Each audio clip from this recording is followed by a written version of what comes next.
Hello, everybody. Welcome to another episode of the Black Spinner Music Vidcast. Thank you for that name, Vidcast. The great Eddie Constrossi, who is moving to Nashville. Fantastic. He'll be another Bronco Buck we know there. I'm gonna lose my concert buddy, man. You sure are, man. That's sorry. You were there like y'all been going to like almost a year's worth, huh? Yeah, we went to a few, man. He doesn't go as often as I do, but Right. he's gotten to a That's few. cool.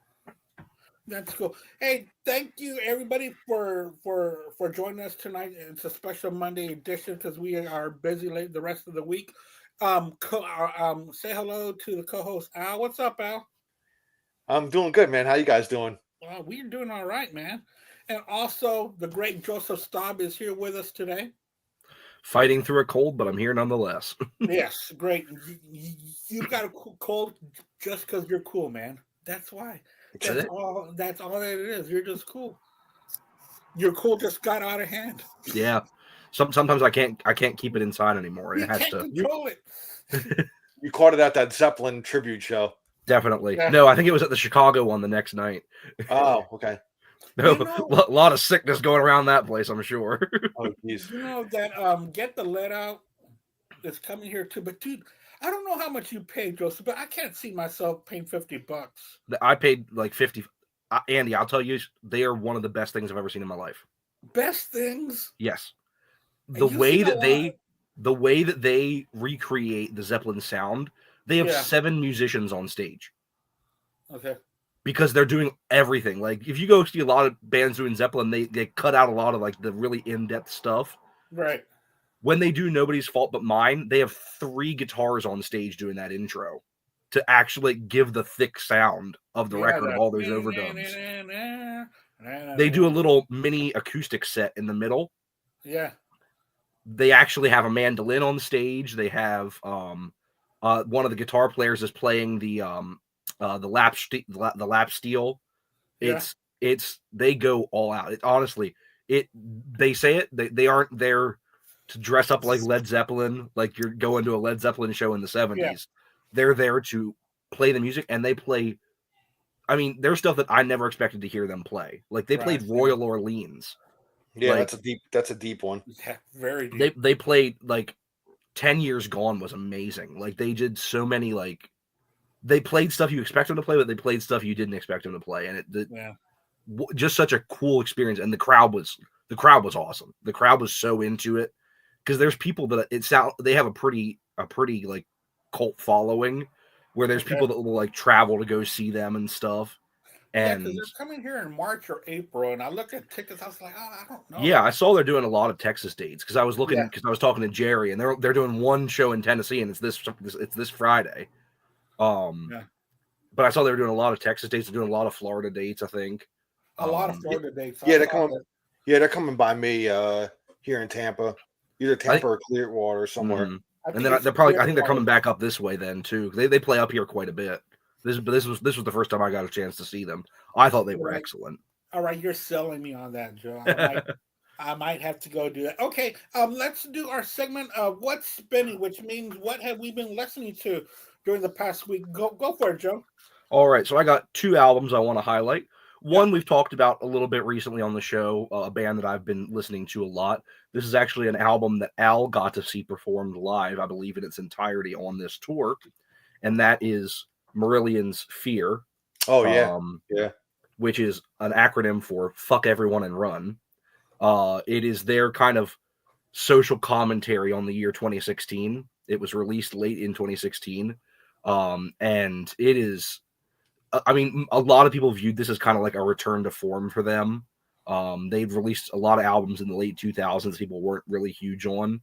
And this was kind of viewed as a return to form. It's all very long songs, all like multi-part songs and stuff. Yeah. And this is just a really, really great album that the songs are great, but also I think that like the lyrics are very important for the time. And I really enjoyed this album. And then the other one is I've been listening to a lot of the Todd La Torre Queensryche albums lately. And I'm just still been blown away from their last one, Digital Noise Alliance. One, man. I mean, one just best, man. Yeah. I mean, honestly, I love all 4 of the albums they did with Todd, but this last one is just it's probably their best album since at least Empire, maybe before that. Wow. I just think the songwriting on this is excellent. The band is really kind of gelling because there'd been stuff going on with their previous albums. The one before this, The Verdict, Todd La Torre played drums on because it was right after Scott Rockenfield left. The one before that, they were starting to have the little turbulence in the lineup and stuff. But this is the first album that they've actually done with the current lineup. That they have a pretty solid lineup right now, with Mike Stone coming back on rhythm guitar and Casey Grillo on drums. And I mean, it's a kick-ass lineup to see live. I've seen them 3 times with that lineup. Yeah. And then this album itself is just one of the best things they've done in years. The songwriting is great. And that made my top 10 top albums list of that year. Yeah, I mean, it was definitely one of my favorites of 2022. But yeah, so those are the two albums I'm listening to a lot recently. Awesome. Al, what you got going on? My wife picked this up for me. I didn't have it on. I actually didn't have a copy of this album. I liked it, but I always streamed it. But it's Jeff Buckley's Grace. It's a really, really great album. Very critically acclaimed, in the 90s. It came out in 94, and then that's the only album that he released, and he died, But listen to this.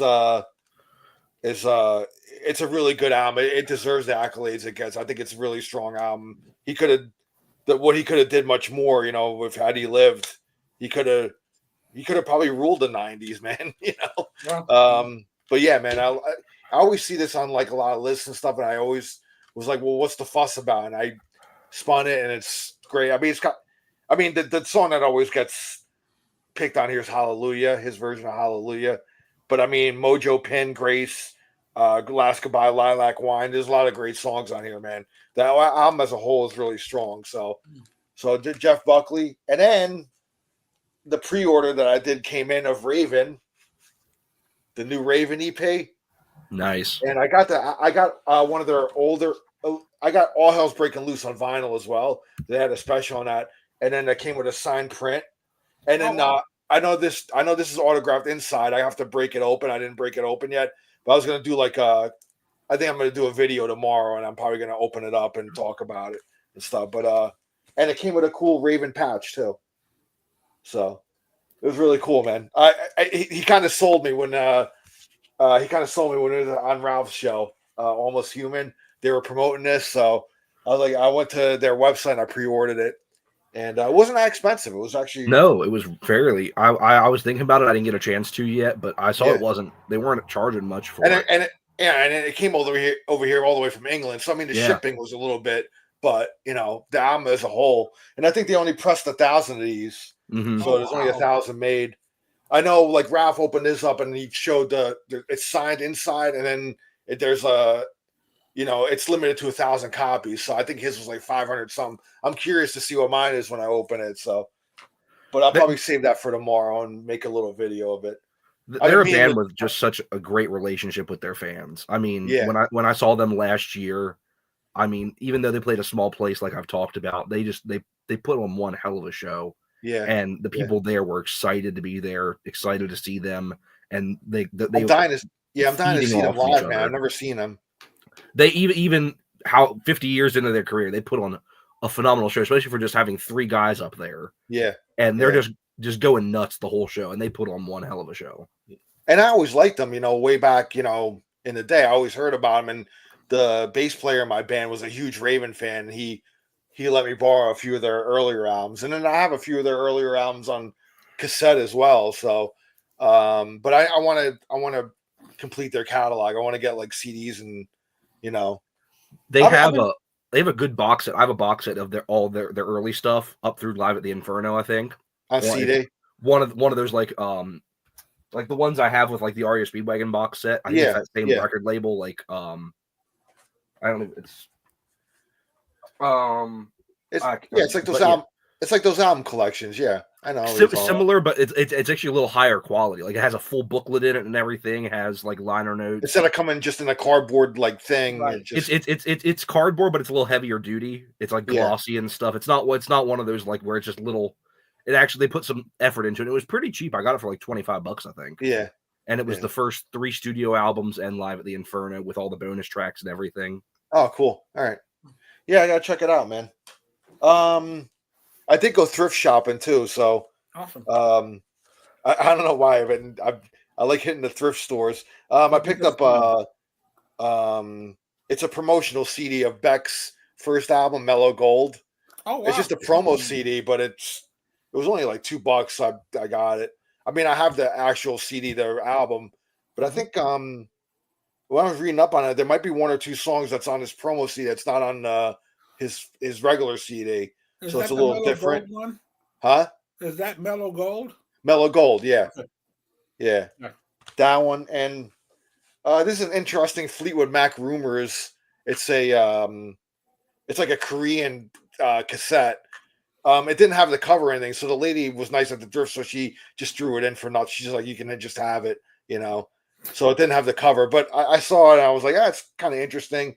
Yeah, you know, like different. It looks like a different type of cassette, so I got that. And Romantic Sax for Lovers. Now, the reason I got this, Yeah. right? So when I looked at the spine, it said Philips on it. Now, Philips is like the early CDs, like some of the early CDs that first came out in the 80s. And I noticed I had this was from 1985. So I opened it up and it looked like the CD actually looks like that.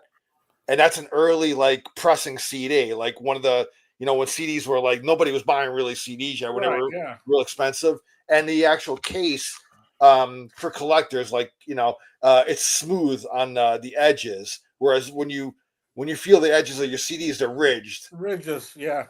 The smooth-sided CDs are a lot of the early cases, So this is really intact. It's not even doesn't even look like it was really used much. It's pretty, it looks pretty new. So I'm a collector. I like to collect like that early type of stuff, man, because it's kind of collectible actually. So, and it was only $2, so fuck it, Who's on there? That's kind of notable. Let's see here. Ben Webster, Klaus Van. I don't know, man. It's like a lot of. I don't even really know the artist, to be honest with you. But it was made in West Germany. It's like a West German CD, which is like a lot of the early CDs were either pressed there or Japan. Oh, there were really no pressing plants in U.S. yet at that time. It's dated 1985. I looked it up on Discogs, and it's 1985. Now I think the first CD was introduced in '82. I think the very first around there, yeah, the very first one. But I mean, they were so expensive. Nobody really got it, until I think 1987 was when real CDs really started. I think U.S. put them out. Like a U.S. there was a pressing plant finally in the U.S. And I think in 1987, a lot of mass. I know the Beatles, that catalog came out and all that stuff. So kind of cool. I like to collect like the early type of CDs. So even if it's not look, it could fit into like this show, shit that you don't normally listen to. Romantic Sax for Lovers. But dude, I love going to thrift stores because you never know what you're gonna find. I know. You see, that's why I just don't. I know a lot of people use Amazon to buy music, but I like to go to stores and go. I like to seek. Yeah, the thrill of seeking it out is fun. Yeah, because then you come home with shit you never even thought you would ever get, man. Yeah, it's neat. All right, I just have a couple of CDs. I'm starting to get into a thing. I'm always getting into a thing I never finish. But listening to a cassette, CD, an album, and then repeating because I'm trying to listen to as much as I can. So I got a 5 CD changer in this room, and these are a handful of ones that are in there now. This was sent to me by Jerry Soupy because they gave him 2, and I absolutely love this album. It's so good. I heard some things there was just okay, but Luck and Strange. Oh yeah, the Gilmore. It is really, really good, man. Extended suites with keyboards and guitar, and his voice has gotten older, but it's still so authentically real. I love it. It's a really good album. I'm gonna keep on checking on that. Thin Lizzy, Johnny the Fox. Oh, that's a great one. I finally got this a couple of weeks ago. So I'm just getting into Thin Lizzy, and it's so weird that you're thinking of them as this heavy band, but the lyrics, man, it just goes back to those sentimental lyrics that only he can write. That doesn't sound cheesy. Do you know what I mean? Phil Mhm. Lynott was one of the It best, just man. sounds so real. So Johnny the Fox, and then I finally finished off my ACDC um um studio albums. I did not have Ball Breaker, and man, I'm so excited about this one. I know that it's older, like what, early 2000s, Was it maybe 95. 95, I 95. think, yeah. It is so good. It is one of their better later albums. 100%. Yeah. It's really Is good. that the one that's produced by Rick Rubin? Yes, it is. Yeah. Yeah. But dude, check out the pictures and everything. The great Angus, dude. Badass. I haven't spun that one in a long time. I need to revisit that one. Oh, dude, it's really good. Aside from the last two they put out, that's my favorite of their the last 30 years. Oh wow, okay. Yeah, man, I really did dig this one. All right. So that's what I've been spinning. I got others, but let's get on with the show. What we're doing today, everybody, we're having an interesting show, a fun show. It's called You've Got What in Your Music Collection? We're going to share stuff that's in our music collection that we usually don't talk about. We're always doing these countdowns, our favorite top 10 and this. Yeah. And these are albums that are special to us or interesting enough that we got them. And now we're going to share them. So we'll go 3 each. Yeah. And then mine aren't really ranked. But we're going. Mine aren't either. I'm just gonna. Yeah. Well, let's just go ahead and do let's just do one each. It's just more of a show and tell kind of thing. Yeah. I think this is gonna be fun. Yeah, well, it's the three of us. So we can just go around one by one. So yeah. All right. So so go for it, Joe. What do you want to share with us? So my list is pretty evenly split down the middle of albums that I really like that I would never show on one of these just because I haven't had the occasion to, or albums that even I don't know why I own. There's a couple of those where it's just like, we all know I don't like these albums, so I don't know why I own them. So that my list is pretty evenly split between the two. So we're gonna start off with the more fun one, and it's some stuff I've held up several times on these shows.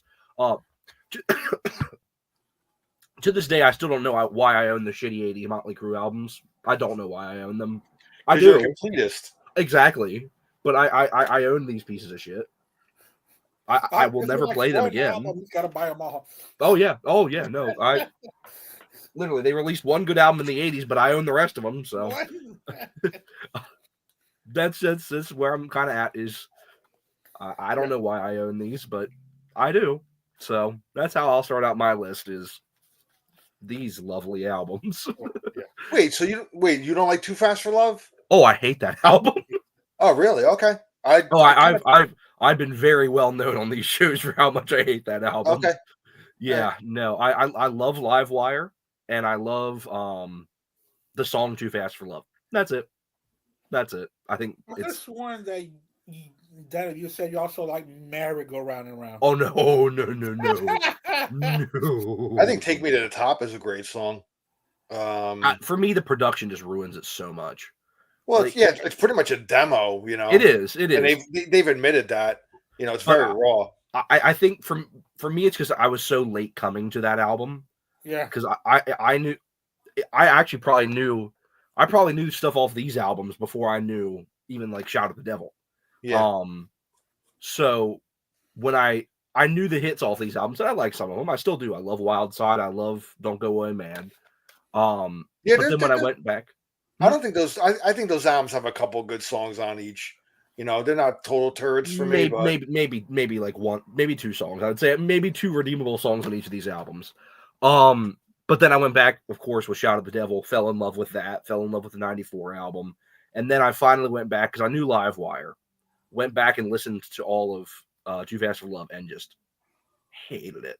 I feel like a lot of people that love that album, it's a timeline thing. Or it's for me, it's just the style that they went for on that album. I just don't really like.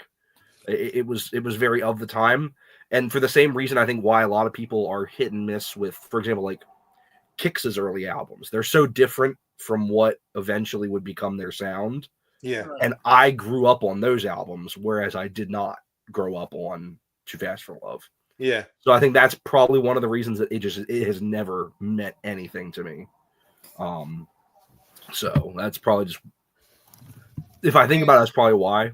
But and I would like to think that it's the production that really does it for me. You know, it's different, and it's like so from the street, and that's why I like it so much. It's because of the production, because it's so. I'd love to get a cop. I'd love to find a copy of the Leather Records version. It's so much money, man. You know, it's very limited. The one thing I'll say is I hate all these albums pretty equally, but I can understand why people like this one. I cannot understand why people like these. These are beyond my comprehension. This one I can at least understand why people like it, because I think Nicky's songwriting lyrics is at least better on this. Nicky's lyrics took a dive on those albums, man. Like, yeah. Sticky Sweet, yeah. She Goes Down. Yeah, it's like, come on, man. You know, From a guy who was writing Bastard and you know, like I still don't believe he wrote that album. I still believe he stole those lyrics off of a drug addict's corpse. maybe he stole them from Blackie Lawless or something. Who knows? No, well, the thing is that I believe that he wrote all that, and it's got to do with his surroundings. You know, when he wrote the first two albums, you know, he was hungry. You know, these were poor guys who lived on the streets, did drugs nonstop, and then when you get to Girls, and Dr. Feelgood, well, they're millionaires. The success got so they're writing about what they see around them. You know, chicks and money and booze and, you know, being obnoxious and, you know, whatever. You know, all that fame changes you. You know, he definitely Roses. He definitely blew his load on Shout at the Devil, though, man. You know? And I also I do like theater too. There's some good stuff. That's why I didn't hold that album up. I have that. I can pass. I think it's a decent album. I think 70% of that album is good. You know, I could probably be with you on that. I think also Andy's reasoning for why the first two albums the lyrics are different is the same reason the '94 album, because he was hungry again to prove that they were still relevant. One, also to prove that they could do something without Vince. Vince. Andy doesn't like that album, but I love that album. I love that album. It's my second favorite Motley Crue album. Yeah. I just can't get into it, and maybe I'll try it again down. Some people always say, you know, maybe if they would have changed the name of the band, it might have been better. But who knows, man? Yeah. You know, it could have done nothing. I don't know if it would have worked or not. You know, it's just that the Vince Neil voice is so. I know he's so part of that sound, but I know I love Karabi, man. You know, and Nicky had a great writing partner with Karabi. Yeah. You know, Karabi was he was hungry himself. He was out to prove. You know, nobody knew who he was. I mean that the Scream was the Scream album didn't really go anywhere. No. I mean, that's a great album too, man. Yeah. You know, people need to discover that album. You should really try that album, Andy. You might like that one, man. Let It Scream. Yeah. Oh, so I'm up, right? Yep. Yeah. Well, you know, everybody, on this show and on the shows I go on, everybody normally knows that I'm pretty much a hard rock metal guy. I do, show stuff that's not in that realm sometimes. But there's stuff here that really is out of the realm of, what I like. And I like Carole King's Tapestry. I've always liked this album. When I'm in like a folky singer-songwriter mood, I love her voice. And this is such a classic album, man. I mean, this is like one of those where, it just, when it's like rainy out or something, or like just kind of like, I just like to put this on, just kind of mellow out, and just kind of get lost in her voice. I think she's great, man. The only thing is I never really ventured out of this album. I don't really know any of her other albums. This is like the one of her albums. That's the one that people own. So, and I'm one of those. So, and I've always liked it. So I mean, Carole King's Tapestry is just great singer songwriter folk, type of stuff, and she has a great voice. So so that's my pick. That's one of my picks. No, I absolutely love that album. That's she wrote the song will you still love me, will you love me tomorrow, which was done in a Motown way, but the way that it is on that album, sung by her and James Taylor, it is such an adult like kind of Yeah. song. It's absolutely beautiful. I absolutely love it. My mix is going to be a little bit of country, death metal. I know, right? You're going, Andy, death metal, what? And some spoken word stuff and some news stuff. So let's get started. This one here, I've always liked country. Well, we all know that, but I kind of lost favor with it in the after the '90s. But recently, I've been getting to Conway Twitty. It's pretty amazing that in the '70s he wrote all of his stuff. I mean, he had control of it all. So much control that when I was looking at this the other day, I noticed that he even had this little thing outside of Nashville called, now I gotta pronounce this right because I keep fucking it up. Twitty City. I keep on saying Titty City, but Twitty City. And what it was, because it's not there no more, but it was like a little like a small area with all these different shops that him and his family ran, and it was it was kind of like an amusement park kind of thing, and it was run by him and his family.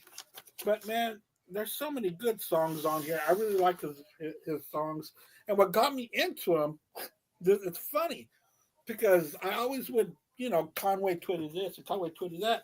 But then when they started to doing cutouts on Family Guy to Conway Twitty, I was like, dude, these songs are really good, So I started to get into them a little bit more. So I'm going to start with Conway Twitty. Cool. All right, Joe, go for it. Well, my next pick is actually kind of linked to your pick, Andy. But first, I just saw this. I don't know if you guys saw that Dolly Parton's husband passed away today. Oh wow, I didn't know that. Yeah, they just announced it like an hour ago. They've been married for like 60 years, I think it's. Wow. Yeah. Wow. That's crazy, man. So my next pick, much like Andy's number 11 pick, was also featured on Family Guy. And actually, they wrote an entire episode around this singer. Stewie became obsessed with her voice. And so I too love the vocal stylings of Miss Anne Murray. Yes. Oh, there you go. Two cassette greatest hits here. She has so many greatest hits they had to put it on 2 cassettes. But yeah, no, I love her voice. The songwriting is just beautiful songs. Stuff like Snowbird is the one they kind of feature a lot in the Family Guy episode. Well, she didn't write. That's why she didn't write, and then Stewie goes off on her. But still, her vocals on that are phenomenal. But yeah, she just has so many really, really great songs. So that's my next pick is Canada's own Anne Murray. Yeah, she was so huge there in the late '70s, early '80s. I've got one of her greatest hits vinyl, and in fact, I bought at the same time I bought that Conway Twitty. I bought them There together. you go. Yeah. Yeah, she's got a beautiful voice, and that song, "Can I Have This Dance?" I played it at my uncle's wedding because I was DJing his wedding for free. I still haven't gotten paid, but I played that song for their wedding dance, and I used nothing but vinyl. There you go. And it was like 2000 something, and of course, eventually I had to start playing the same songs after a while. But hey, whatever. All right, Al, go for it. Yeah, I credit my brother for getting me into jazz. I was never really into jazz, and I've talked about that I do like jazz on shows and stuff, and I have shown some jazz albums, but I've really gotten into Bill Evans, who started out in Miles Davis's band, and then he broke out into like so many other jazz guys started out. And Miles Davis was kind of like I was about to say which one of Miles Davis's bands? Yeah, well, Miles Davis to me was like Frank Zappa of like yeah. jazz, where people came into his band and they went out and got their own careers after. Zappa jump started a lot of people's careers as well. And Bill Evans was one of them in Miles Davis's band, but he went on and had a successful career on his own. This was a Record Store Day. He puts out a lot of great stuff. They put out a lot of great stuff of his on Record Store Day, and this is like one of them. And I've been kind of really getting into him, man. He's just, when you're in the mood for jazz, and to me, Miles, Coltrane, Bill Evans, that's like the cream of the crop, man. And yeah, Bill Evans, this is alive in England, which was like unreleased or whatever, and sounds great, and I love it, man. So I mean, when I'm in a jazzy mood, Bill Evans hits the spot. Sorry, buddy. What was his instrument?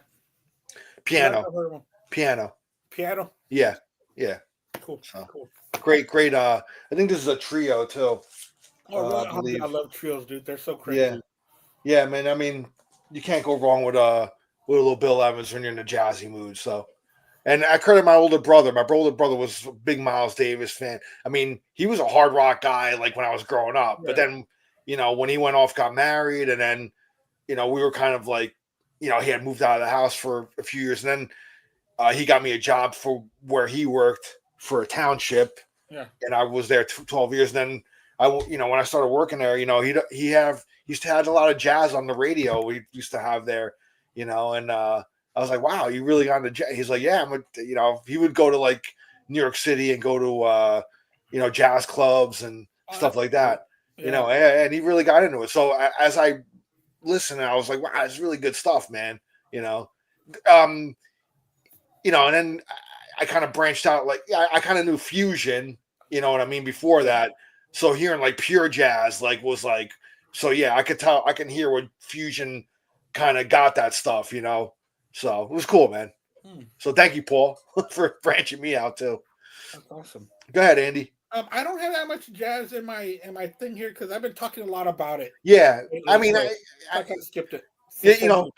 I was gonna. I might as well just pull it out now because I was going to pull out this Miles Davis, but I always talk about this one. Yeah. This is like the one, when he, not the fusion Miles Davis, not the fusion Miles Davis, but the earlier stuff. This is like the classic of classics, man. Yeah. But I figured I'd talk about Bill Evans. That kind of branched out. Yeah. I don't talk about him enough. Miles, I talk about a lot, so I really didn't want to. But I'll show this one too as a part of that. So yeah, I've also got Sounds of Spain on the CD changer here. Yeah. As well. Nice. And I've heard it a couple of times. I'm keeping stuff in there a little bit longer than usual.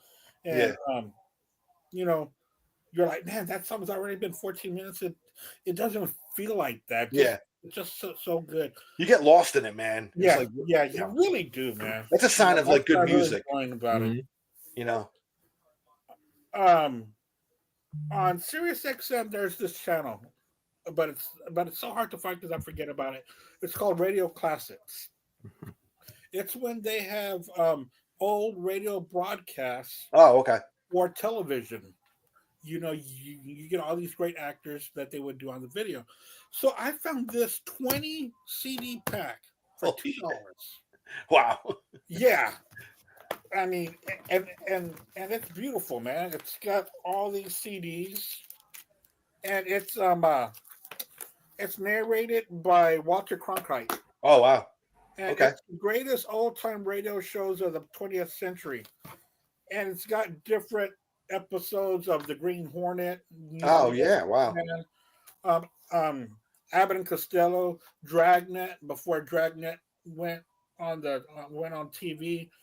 So sometimes I throw these on just so I can hear those old episodes. There's a lot of detective episodes that I like to listen to, but sometimes, it's such a hard channel to find on XM. You got to get out the app and search for it. So it's really cool to have this at my disposal, and really to have Walter Cronkite give you a summary of each episode's also pretty cool. So that's my pick for this one. It's the greatest old time radio shows of the 20th century. That's cool, man. For $2. Yeah, it was $2 at a thrift Wow. store. Wow. What'd you find at a thrift store? Yeah. There's a place here called it's called Desert Industries, and I used to go in there. I get really good Christmas vinyl there, Yeah. but other than You that, always find Christmas Oh, yeah. albums in thrift Yeah. stores. So but then I saw that where all the gaming CDs were because of the packaging of it, Yeah. Hmm.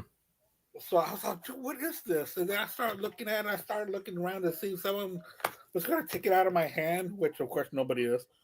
So yeah, it's pretty cool. All right, Joe. Number 8. I was gonna say, I'm sure if I go into my local thrift store, I could probably find the entire collected Percy Faith discography. Not just the Christmas albums, but Yeah. everything.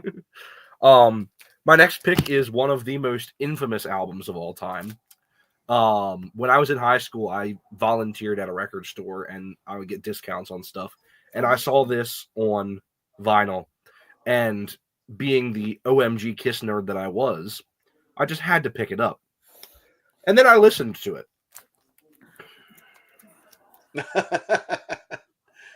I can The never Vinnie get into the Vincent Invasion, Invasion. man. Oh no, Yeah. this album is atrocious. It's bad. It's real bad. That's the first one, right? This is the first one. Yeah. The second one's even worse. I don't know in the second one. I do like Robert Fleischman. I like him as a Well, yeah. vocalist. He is not on this album. No. No. I mean, just look at old Vinny on the back there. I mean, what a time. He's so over But, the top on those albums. Oh man. yeah. This is him just let loose doing whatever he wanted, and that was not a good thing. So I picked this up. To this day, I don't know why I did, just because I was a Kiss fan, picked it up. I would never ever recommend this album to anyone. You ever play it? Yes, I did, unfortunately. Not good. Not good. It's definitely it lives up to what everyone says about it. This is certainly this album is the reason that Robert Fleischman was on the Rock and Metal Combat podcast, because of Ralph's review of this album. That he did he saw it and decided he did an interview with the Rock and Metal Combat podcast. He seems like a cool dude, though. Oh yeah. Yeah, I'm friends with him on Facebook. He's always putting out cool stuff. Yeah. Oh, cool. All right, man. All right, I'll go for it, man. All right, I didn't really get into these guys until a few years ago. Actually, I saw on TV the final show that they did because their lead singer was dying of cancer, so they did one last tour, and they knew there was like limited time before he was going to be gone, and that's the Tragically Hip. They're a Canadian band. I always kind of heard them kind of referred to as kind of the REM of Canada. There's a little bit of similarity where they have like kind of some folkish kind of influences, but it's definitely like alternative. And this is their second full-length album that was released in '91. I picked this up from an online record auction a while ago, and it's a really good album. I like it. I've been getting more into them. They're like gods in like Canada, man, but they never broke big here in the US. So when I saw that last concert on TV before Gord Downie died, like the following year, I thought it was incredible. I thought it was really cool, you know. They never really toured the US because they just never broke here. You know, they did tour here, but it was small places. Whereas in like Canada, they'd be playing like arenas and, you know, big, huge places and shit. So anyway, so Tragically Hip. I never really talk about these guys, but I got them in my collection, and I think they're pretty good. They're pretty good. So I've been kind of diving more into their catalog, but that's one that I have. So a physical copy of it. So I'm going to probably pick up a couple more of their albums. So cool. Yeah, they They were huge, man, in Canada, dude. Like the last since the '90s into the 2000s. I mean, they were fucking massive there, you know. And just down here in America, man, nobody really heard of them. I think they were on. I think they were in Woodstock '99. I think they were in the lineup there. They played on that when you know, Woodstock '99 played Yeah. in New York. So, but you know, nobody really. I mean, apart from hardcore fans, you know, nobody really knows about them. Didn't they have a couple of hits like on MTV in the 90s? I think Kinda I had don't know if I little call them spots. hits, but like I think Yeah, a few of the videos got shown, you Yeah. know, but I don't I remember them the getting. name. I don't remember getting them shown a lot, though. To be honest, Okay. you know, you know, much music in Canada. I'm sure they got shown like every hour, you know, Right. Yeah. because they were just Canadian heroes up there. So Yeah. that's one of my picks, man. Yeah. My next pick is going to be this. I guess they're a thrash band or a heavy metal hardcore band out of one of the Carolinas, North or South. I wasn't too sure. I found this CD and for like $4, and I found it interesting. And I do play it though. Let me know if y'all can shed a light to this band, Confessor. Confessor. Confessor. I can't say that I've ever heard of them. The name of the album is Condemned. I can't say I've ever heard of them, man. I got the album because of the bondage. I was like, well, that's interesting, you know. Interesting So- album cover. So I grabbed it, and the whole thing is blank, like where the song should be. But the songs are on the insert of it here, but it's not much of an insert. But they do have the pictures of the guys there. And dude, What year was that released? 91. Oh wow, okay. Yeah. So I've tried to look them up, and their stuff is on Discogs, and you can read about them online. But I was trying to find a Wikipedia page because I like to go look at their Wikipedia because then they really do some really good in-depth stuff into albums. But I couldn't find it. But yeah, Condemned. The name of the album is the name of the band is Confessor. Condemned is the album. Confessor is the okay. Yeah, Confessor. Yeah, Confessor's the album. Okay. No, that's the band. Confessor's the band. Confessor's the band. Okay. Condemned is the album. Yes. All right. Go, Joe. All right. My next pick, the king of the movie soundtracks in the 80s, Kenny Loggins. Yeah, that's all right. Greatest hits of Kenny Loggins. I mean, I think people sometimes forget how many hit songs he wrote. Even aside from movie soundtracks. This Is It, Whenever I Call You Friend, of course, Footloose, Danger Zone, I'm All Right. Celebrate Me Home is one of my favorite songs he wrote. He played a lot at Christmas time. Just a guy that gets a lot of flack, I think, just because of how popular he was on 80s soundtracks. Yeah, but I think he has a lot of good songs. So that's my next pick is Kenny Loggins. Yeah, he was really big there. And right now I'm in the middle of I told you I'm listening to the audiobook of Michael McDonald. Mm-hmm. And he talks a lot about him too because they did a lot of work together with backing vocals and stuff like that. A good choice because you're right, we don't talk about him as much, and in the 80s a lot of his soundtrack songs were hit songs. Mm-hmm. All right, what's up, Al? What you got? All right, man. There's another band I don't really talk about much, but I got into them. I had a friend in high school who was into like alternative music, and before it was called alternative, it was called modern rock, post punk, things like that. Like he was into like hard rock too, like stuff, and then he kind of branched off and he was into like other stuff, and he introduced me to Joy Division. This is Closer. This is their second album. They only put out 2 albums. That was it. And then, lead singer, what was his name? Ian Curtis, Encouraged. hung himself before they were on the eve of them starting a U.S. tour. Actually, they never got over here from England, and he was found in his kitchen. He hung himself, and they were supposed to leave to go on tour here in America, and it would be the first time they'd be over here. They never made it over here, but they released 2 albums, and both the albums are great, man. I have a box set too, that's put away. Like I still have it in my storage unit, but it has both their albums, and it has like non-album singles. It has like their complete collection in it, and I never actually opened it. It's still sealed. So, but I got this album like separate, and it's really good. The main song that everybody knows about him is "Love Will Tear Us Apart." That's the big hit. But diving deeper, and I could see how this influenced a lot of like bands in the '80s. Kind of that whole kind of alternative scene in the '80s and stuff. I mean, this band would morph into New Order then with a different singer. So, but Joy Division, man. I always read about a lot of hard rock guys and metal guys were into Joy Division too. I used to read a lot of interviews where they would like name check Joy Division as an influence. Especially, I think somebody from Anthrax really liked them. I don't know if it was Scott Ian or somebody. Might have been Joey Belladonna.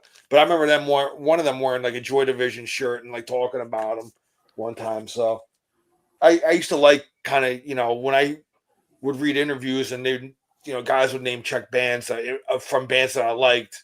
I used to always kind of like seek them out. Like that's how I kind of got into like REM, was because Cliff Burton said that was one of his favorite bands in an interview, so. But I had a friend of mine. The same friend was really into REM too, so he kind of introduced me to them. So, and I used to see their videos on MTV too. But yeah, Joy Division, I like that. I normally don't talk about them, but I just had to show that one. So Cool. Go ahead, Andy. I was at a record store years ago and I found this album for $1. I said, what's the harm? So I got it.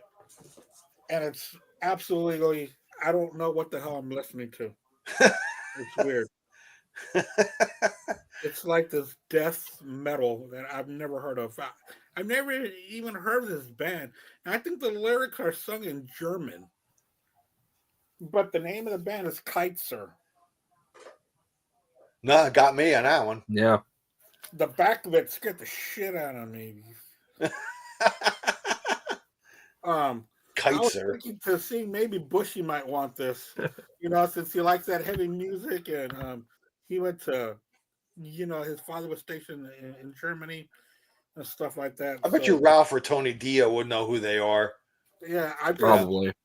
I've just never heard of them, and when I put it on, I'm like, wow, I don't understand anything that's going on. But if you see right there in the middle is the atomic bomb. So is it death metal, or is it thrash, or is it what is it like? I don't know. Oh, okay. Like death, I guess. And like all. What year did that come out? I don't know that. I don't know. It's numbered in German. No, I'm kidding. I don't know. I can't. Was it 90s or 80s? No. It's 2000s. I'm in the 90s. But I'll get back to you on that because I can't. Kaiser. It's Keitzer. Kaiser. Okay. I'll have to look them up, man. It's weird. Yeah. And you found that where? I found it at my local music store called Cactus Records. And it was in the dollar bin. I was like, well, it looks metal, and it's 99 cents. Where can I go wrong? Well, it went all wrong for me. They just, because y'all know, I don't get into that much heavy music. And yeah. So I thought I was going to break my needle. So what the hell is going on here? Well, let's see here. I'm looking them up right now. They're death metal / grindcore. never a big grindcore fan. I was never really got in it. Death metal, yes, you can get some of that, but then when it goes to grindcore, I just kind of never really got into that genre. I think Like, what is grindcore? what it. Like, I mean, I'm sure. Is it the way he sings, like really like screaming, kind of? yeah, it's like I can't even make out a word. That's why I thought it was a different. Yeah, it's really more kind of a screaming kind of like, and I need a. I can take some death metal, but I need a little bit of melody in the vocals. I it's like when I listen to death metal, it's like I can only take so much, and then I gotta stop. I gotta put out something. Like I need melody in my vocals, dude. I do like some black metal too. Yeah. That's kind of a whole different genre on its own, though. It's like that's more like just sound, almost kind of like soundscapes, and like the way the vocalist uses their vocals kind of almost sounds like an instrument itself. So it's not, and usually those vocals are like a little bit back in the mix, whereas like the screaming was kind of in your face, dude. It's kind of I can't listen to that too long. Yeah, I gotta see if they're like some kind of, maybe they might have a following or of some kind of, I don't know. Yeah, it says here they're from Germany. They were formed in '99 and they're still active. Oh, okay, 99. So okay. What's the name of that album? It's in German. I don't know. I don't know the name of the album.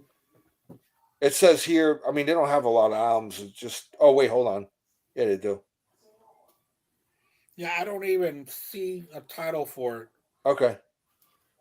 Let me see the album cover of that. Yeah. There's Okay, it has a bomb on it. yeah, All right, you go ahead, Joe. and topless angels and with skeletons. It's very unlike me, Uh-huh. but I grabbed it. I thought that'd be perfect for the show. Oh, that's the name of the album is "As the World Burns," Oh, okay. which was released in 2008. So it's 2000. They're a 2000s band. So it's got 13 songs on it. It's only 37 minutes long. It's not really that long. But yeah. You want me to send it your way? For me? Yeah, you. I don't know. I'll think about it. Probably like that would probably be like Chris Elio or some. It's kind of like me and the Jethro Tull I'm trying to get rid of. Uh-huh. What's that? You're trying to get rid of what? Some Jethro Tull. You can send that my way because I do like Jethro Tull. Okay. I mean, if you don't want them and shit. I got? Yeah. We'll talk about it. Yeah. Go ahead, Joe. All right, so this is the final entry on my list of the I am actually embarrassed that I own these because I've been very vocal with my hatred of this of this entity. And I own these two albums. Oh, well, I like that, man. I like. Oh, I know you guys do, but I've been very vocal on the fact that I don't. Yeah. And I picked these up because they were on sale cheap at FYE a couple years ago, and I'm a completist, like we said earlier. I don't have the other albums though, but I do have these two because there's at least like a song or two I like on these albums. Okay. But yeah, so people will probably be shocked to know that I actually own these on CD. I got Balance on vinyl. Oh, that's a hard one, dude, to find. Yeah, I found it for $4.99. God, you got that for a steal, bro. Yeah, dude, I love that album. That thing goes over like $100 at least, man. Oh shit! I didn't know that. I don't know the prices of anything. The original. I mean, if it's a legit pressing, maybe it's I don't know if it's a pirate or not, but because I don't know if there might have been unofficial pressings of it too, but who knows? Oh well, you can look on Discogs and really find out. By with the serial numbers and all that. Yeah. So yeah. I wish I was that lucky finding that. Yeah, but I don't have For Unlawful Carnal Knowledge on vinyl. I would like to get on vinyl, but it's a little bit expensive. I've already got on CD. That's why I'm like, I don't. Yeah, it's nowadays, man. I mean, if I have stuff on CD, I'm not spending a lot of money on the vinyl of it. Why? I mean, exactly. Unless I absolutely love the album, man. And if I find it for less than $10, yeah, I might get it. I can't spend like $40 or $50 on a No more. it's No. just a lot of too much money, man. Yeah. You could be getting like 4 or 5 albums for that, Yeah. Mhm. I'm telling you, the Yeah, thrift stores though, well, sometimes I get surprised at what I find there. Yeah, I know. So Yeah, I'm about to hit a couple of thrift store stuff that I said, what? all right. I love the Supremes, man. Yeah. Always have. Great, Diana Ross and the Supremes. I mean, I have a couple of their albums, but this is one that I spin a lot. It's even got like a cool like print Oh, inside that's of her. cool. Yeah, it's really cool. Yeah, Yeah, that's Supremes, live at man. I the mean, their Copa. voices are just incredible. Yeah. And I kind of grew up on some of this stuff. My parents had some R&B and things like that. I mean, I'll talk about some other stuff my parents had, but I think this was in their collection, so I always kind of spun this. I always dug the voices and Oh, they're beautiful voices. a lot of great songs, a lot of great, stuff. So really nothing really more to say, Supremes rule. I don't really talk about them much either, ever. So Yeah. Yeah. I got their album, their Live at the Copa that I found for a good price. yeah. Yeah, I think it might be a 2 or 3 album set. And I love it. I think it's Yeah. awesome. Yeah. I really like the Supremes. I like that whole Motown thing. Raymond's like, save your money, you can't eat vinyl. Right. All right, got it, Andy. Yeah. So I'm very careful of what I buy now, Raymond. But I'm a lover of jazz and I'm a lover of New Orleans. So when I found this, the best of the Preservation Hall Jazz Band, this is, man, if you're able to catch them in their element, playing playing in a small hall in New Orleans, go for it because it is a trip. I've never been able to, but I've seen clips of them on YouTube and stuff, and they play old school New Orleans jazz. You've probably heard this album without even hearing the album. You know what I mean? Yeah. Just knowing what it's going to sound like. So the Preservation Hall Jazz Band, I got this for a very good price. I think it was like, dude, I'm telling you, dude, I buy a lot of shit for 99 cents. But yeah, this is a really fun one. I like it. Cool. All right, Al. Joe, go for it. So the early 2000s gave birth to a genre that I really can't stand, but I do own one album from it, and the genre is pop punk, which I think is just a ridiculous definition of any genre to begin with, because the whole point of punk is that it's not popular. But the one album that I do own, and I do spin this every now and then because I do like some of the songs on it, is the debut album from Simple Plan. I would have never thought you'd own that. Yeah, my friends got me to buy this. My two of my friends that I went to college with are huge into a lot of these bands from the early 2000s, and I do like some of the songs off this album. Not the whole album. There's some really, really cringy stuff on this album, but there's some good songs on here. So yeah, Simple Plan's debut album. I've got a Simple Plan CD that's signed. I just don't know which one it is. You got a what? A Simple Plan CD signed. I just don't know what album. One of them? Yeah. Oh, I okay. just don't know which one it is. So I, growing up in a Portuguese household, I was exposed to a lot of Portuguese music and ethnic music growing up. But this album was actually introduced to me by, I used to work at a pizzeria that my cousin owned. He co-owned it with another guy, another Portuguese guy. He was from Canada, and he was very much into rock and hard rock and classic rock and stuff like that. But he introduced me to this album. It was actually a Portuguese like rock guy, and I never heard of any Portuguese rock bands or whatever. But this guy's name is Rui Veloso, and the name of the album is called Art of the Rock. Right. So, and I spun it and I'm like, it's really fucking good, dude. Sung in Portuguese, but it's good. It's rocking. It's not hard rock, but it's rock, man. So, and it was cool. So he let me have the album. He had this on vinyl. He's like, here, you can have it.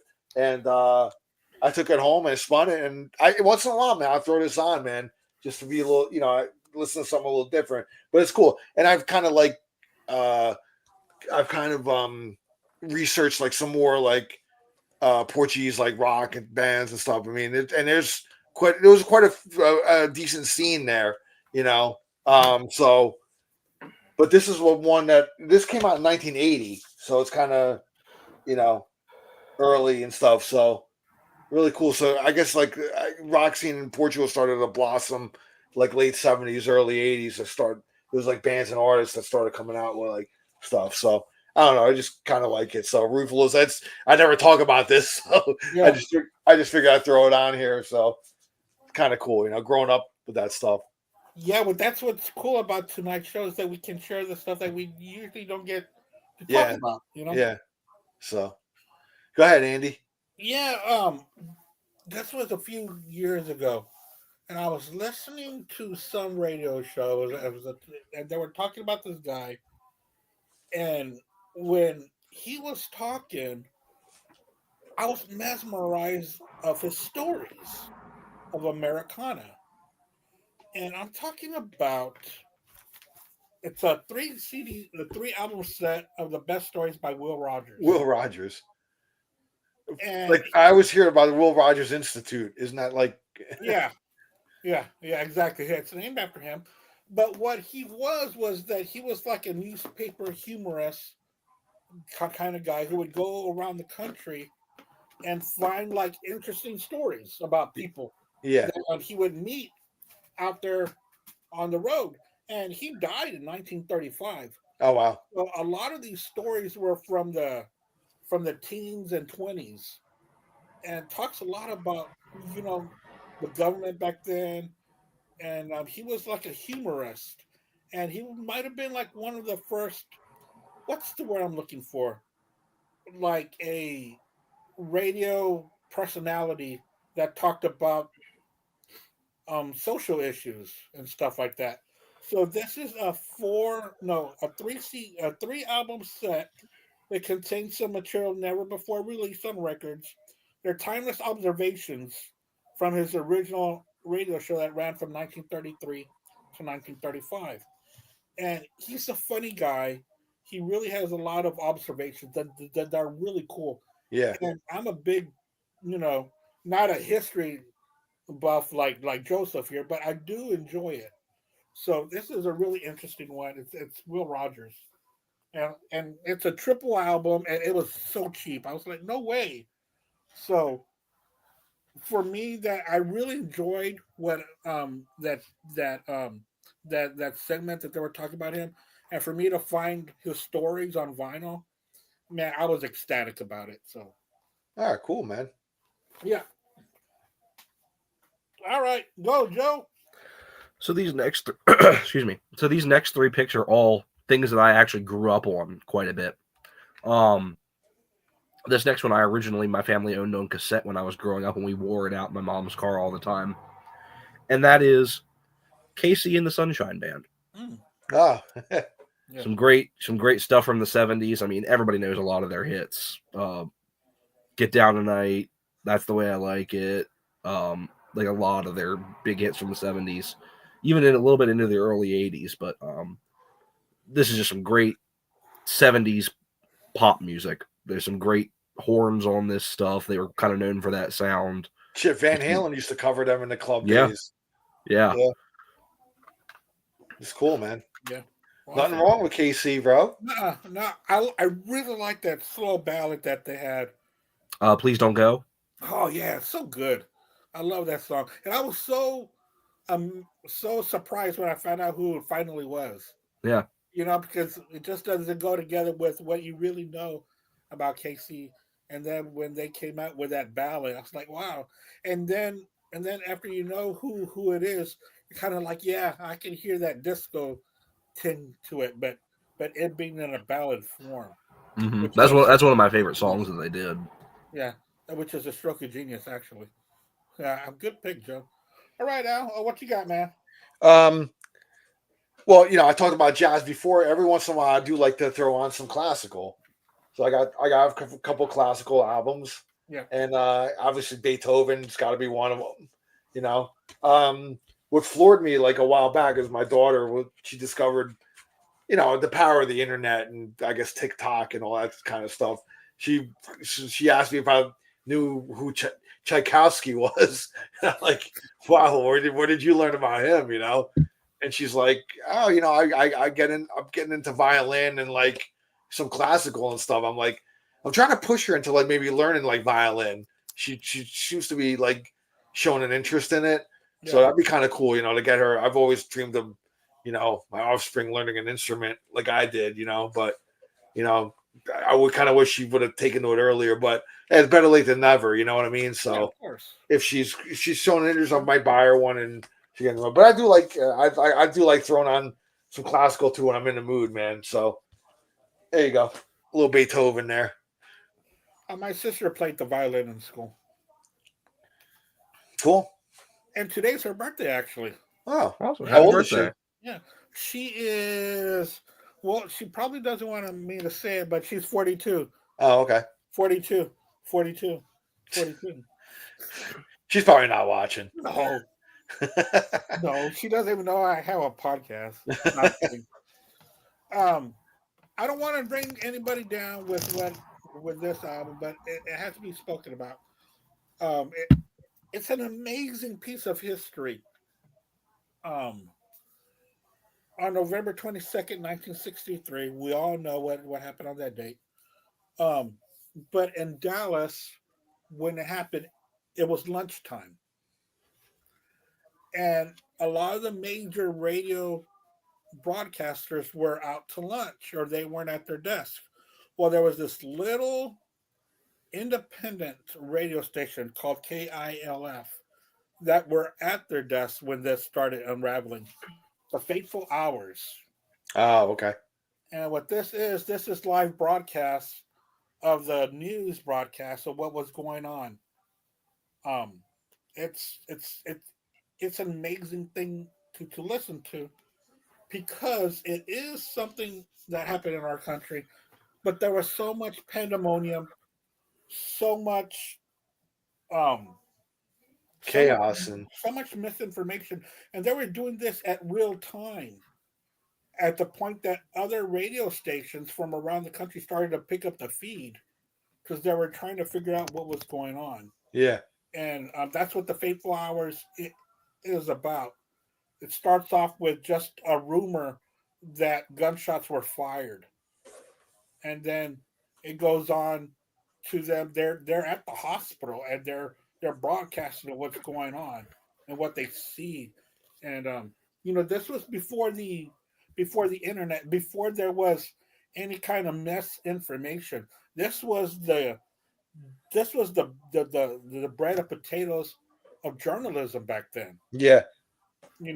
When they reported what they saw, it wasn't just guessing of what was going on or trying to be the first person out there to get accolades as being first reported by. Back then, everything was done so meticulously and professional.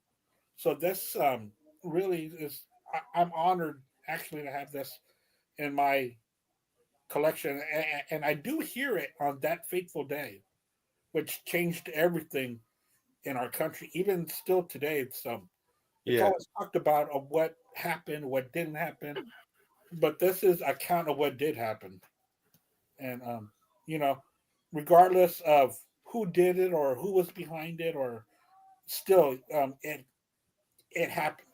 Yeah. So the Fateful Hours. All right. Very cool, man. That's one of those things that transports you to back in time. It's like a time machine, Yeah, dude. And, I love hearing like I go on YouTube once in a while and I just look up like air checks, like from different like radio stations, like air check from WNEW, which was like the rock station in New York City way back in the day, late 60s into the 70s. I just like pick a year, like 71 air check. oh wow, yeah. And just to hear like the DJs talking, like, yeah, here's the new one from Emerson, Lake and Palmer, or whatever. Every radio was so kind of freeform back then. Especially FM. FM was very progressive and freeform and stuff like that. So I love listening to stuff like that, it just transports you back to a time that you don't remember because you were too young or you weren't even born yet. But it's kind of cool to like hear how it was back then, Yeah. So I love that kind of stuff. Yeah. Especially us people who love music so much and grew up on their radio. Yeah, radio influenced us, man, back in the day, course. So now it's just the same old songs Yeah. and commercials, and just in case you get it's not the caught same for anymore, man. driving, but this Yeah. is who you call. Yeah. That's all it is. Yeah. It's a shame. All right, Joe, go ahead, brother. I'll say just with the album that Andy was just holding up, I think it's so fascinating with like what you're talking about, like the kind of minute by minute coverage of such an important event, but also like in that moment trying to have to sort through all the different reports that are coming in of like what really happened, how many is this person, did this person get shot, did this person get shot? I mean, it's similar to, it's crazy to think that in 100-year span between when Lincoln was assassinated in 1865 and when Kennedy was assassinated in 63, that they were facing the same thing. I mean, you read books about the Lincoln assassination, within a couple hours of the Lincoln assassination, I mean, there was reports going around in like being published in newspapers that the whole cabinet was dead, that like these guys killed everybody, that all this stuff happened when really none of it happened. And just starting to sort through all that information. And the same with the Kennedy assassination, with people initially reported that LBJ was shot too, that all this different stuff was going on.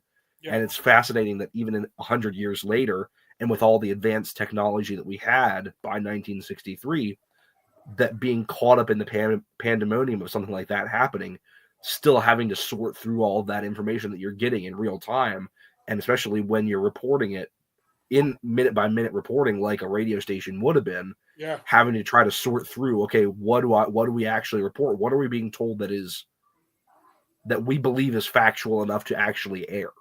Yeah, because they do say that Kennedy was shot, but it's not serious. Yes. It's what they had initially said. It's not a serious wound. But they really didn't know because they were doing it minute by minute. Mm-hmm. Yeah.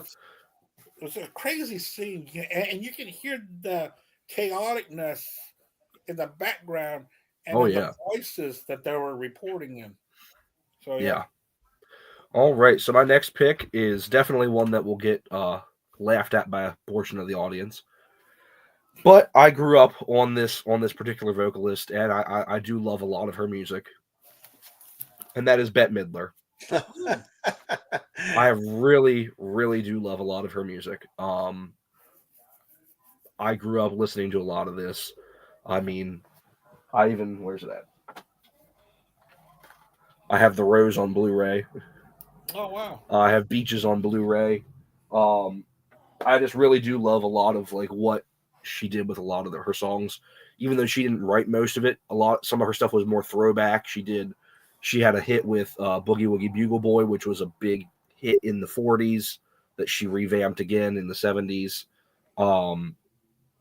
But I just really do love a lot of her music. So that's my next pick is Bette Midler. Yeah, dude, she's got a beautiful voice. Mm-hmm. Man, that's one I'd never thought I'd hear you say. I do love a lot of Bette Midler. All right, man.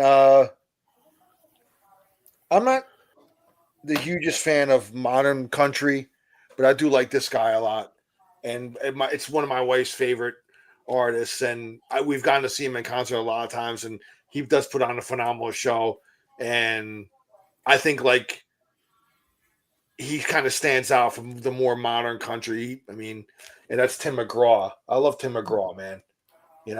And he's a real good throwback. He's got that kind of spirit, like the older country kind of spirit to him, man. It's not like the bro country, although sometimes he does venture a little bit into that, but he's having fun with it. You know what I mean? So talking about like, pumping up a Nelly tape in his like Jeep or something like that, but no, they do a duet together. I think they did. Oh, I think they did. Yeah, actually. Yeah.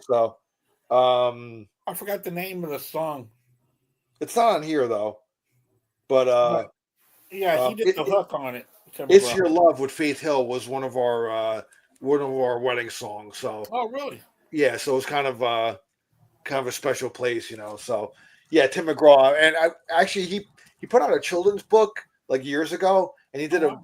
a book signing in New York. So my wife and I, we went to go to the book sign. We got to meet him and stuff, Oh, and wow. he's really nice. And it's funny, I had a Rush shirt on. He pointed at my shirt, and he was like, "I love that band." I heard in interviews and everything that he loves Rush and a lot of classic rock Mhm. and stuff Yeah. like that. So yeah, Tim McGraw. I mean, I like him a lot, man. So Yeah, his first two albums were great. Like, Not a Moment Too Soon was a really good album. yeah, When so, when he first came out, yeah, and then he stuck to those country roots, yeah, like '90s country, which was still very very good. yeah. Puts on a great show, man. We've seen him in concert quite a few times. So Yeah, unfortunately, I've never been able to see him, but yeah, yeah, that's a good pick. yeah. My next pick is going to be from a variety show that was done in the oh okay, it's right here in front of my face in the 1930s on the radio, and he was the host, but he had a lot of different musical guests, and that's what's on here are the musical guests or the comedy acts that will come on, and it's a double album. And I'm not too sure if y'all have heard of him because I wasn't even too sure what this was until I I looked it up before I bought. I said, "Man, that's interesting. That sounds like something I would enjoy." But the original Johnny Otis show, um, it's a double album. Never heard of him, but Mm-mm. Yeah, that's what he was. He was like a variety show host on on the radio, and he would bring on a lot of African American acts on. A lot of acts that weren't given the time of day, yeah, especially in the 30s. yeah, But he would bring them on. He would pay them a fair wage, and he continued doing this up into the 60s. I think it tells the whole story. I mean, these liner notes. It just tells the whole wow, story of his show and what it meant to the community. Um, Yeah, but I really like to throw this on. It's really good, like jazz vocals of music back in the day. So the original Johnny Otis show. You can find this on YouTube and just hear the radio broadcast, which is the same thing on the Faithful Hours that I showed. That's also on YouTube, and yeah, it's yeah. you know. So that's my pick is the Johnny Otis show. All right, All right, Joe. Joe. All right. So for my next pick, I have no love for contemporary Christian music, whatsoever. I'm sorry. But I do have love for one particular contemporary Christian artist, and that is Amy Grant. I do love Amy Grant. I got into Amy Grant through her Christmas albums. I think she has some of my favorite Christmas albums ever. But I do also love, she had some like pop albums in the 90s. This is one of them, House of Love, that I grew up on. Some really great stuff. I love her voice as well. Some catchy stuff. She does a really cool cover of Big Yellow Taxi from Joni Mitchell Oh, I love on that this song. album. Just some really cool stuff on this album. So Yeah. my next pick is Amy Grant. Raymond in the comments. Raymond in the comments said, "I photographed her live in concert." I think that's going back to Bette Midler Okay. because this was already. It seemed like he posted this after your Bette Midler pick. Yeah. That's kind of cool. Cool. So That's awesome. yeah, so growing up in a Portuguese household, I heard a lot of some samba and some Brazilian stuff too, mixed in with my parents' albums. So this was one of the albums was Gits Gilberto, the Girl from Ipanema, which was the big hit on here, and with Antonio featuring Antonio Carlos Jobim, and this is great. I mean, this is jazz too. If you Yeah, it is. into jazz, this is great stuff, man. I have this on like a surround sound a Super Audio CD as well, Oh no which shit. sounds fantastic. And yeah, this is like one of my favorites, man. Growing up, I heard this one a lot, you know. And there he is there. And yeah, man. I think my parents even wrote in it or something. Looks like there's writing here. I've seen Oh that no. around. Oh no. This is from Nancy Ayers is my wife's aunt. So when she passed away, we inherited all her vinyl collection, and she had some really good stuff in there. And this was one of the albums. So there's a great. Oh, and actually, I should pull that out too because I might pull it out and just show you. But anyway, Gets Gilberto, man, I like that album a lot. So Did you say Getz, like Getz, right? yeah, Gets Gilberto, yeah. Okay. Stan Getz. Right, it's Getz and Gilberto, right? Yeah, Gilberto, yeah. Because I This got is- a couple of stuff by Getz. This is one of the more famous ones. This is like probably the famous album of theirs that has the girl from Ipanema on it, which is a big hit, you know. Yeah. And that's what's her name? Estrude. Her name is Estrude something. So I think I have another album with her vocals on it too. The woman that sings the girl from Ipanema. It's sung in English, so you know. Yeah, but that lady that you're talking about, she's from South America, right? I think she's Brazilian too. Okay. Yeah. I think I heard one of her albums. I think she had a big album like in 65 or 66. I think so, yeah. And I forgot the name of the album. Yeah. But I remember when I was going to listen to all these big albums from each year, and I stopped at 65. Yeah. But her albums was one of them. Oh, okay. Yeah, it was very acoustic, but her voice was beautiful. Yeah. I'm right there with you, Joseph. I'm a Christian, but I don't like Christian music. I don't like the Christian rock. I think it's so fake.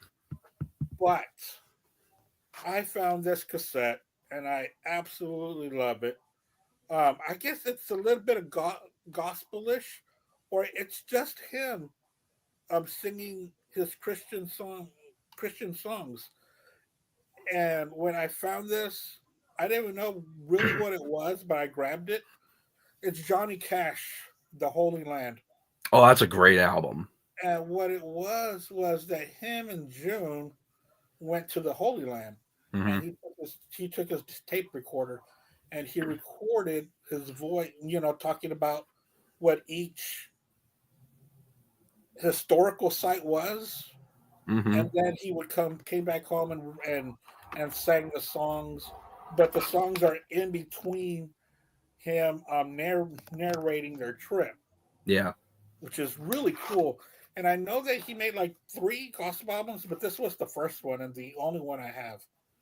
And I remember I loaned it to a friend of mine. I was afraid he was never going to give it back because I've never seen it again, So I'm happy that he did give it back. But yeah, Johnny Cash, The Holy Land. So good. I love it. Yeah, not a lot of people know about his gospel albums, and it's actually one of my favorite fun facts about Johnny Cash is one of my favorite episodes of Columbo. He actually plays a gospel singer that really? murders his wife, and because he was having an affair or something like that, and she found out about it, and he killed her and the girl he was having the affair with, and of course Columbo finds out by the end of it. But yeah. Really great episode. But yeah, he plays a gospel singer in that. Yeah, so I really like it. In the comments, Raymond said he photographed Ben Midler in 1979. Oh wow, So that must have been during the Rose. that was right. Yeah, that was because I think this The was Rose 79. 78. Very cool, Raymond. Very cool. This was 79. Yeah. Very cool. I remember that movie. In fact, that was with Chris Christopherson, wasn't it? The movie, or no? Or am I getting mixed up? Alan Bates.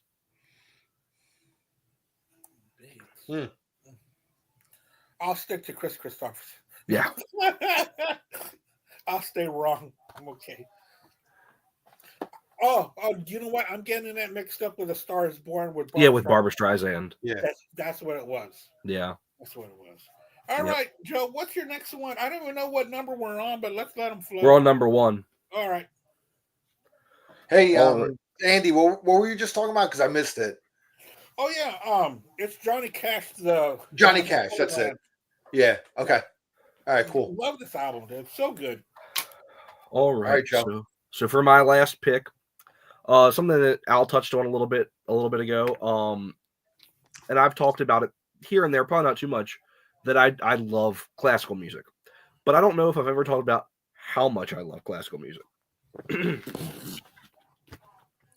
Wow. I love classical music. Yeah. This is that's one awesome. sleeve of classical CDs. I do have a lot of classical CDs. Yeah.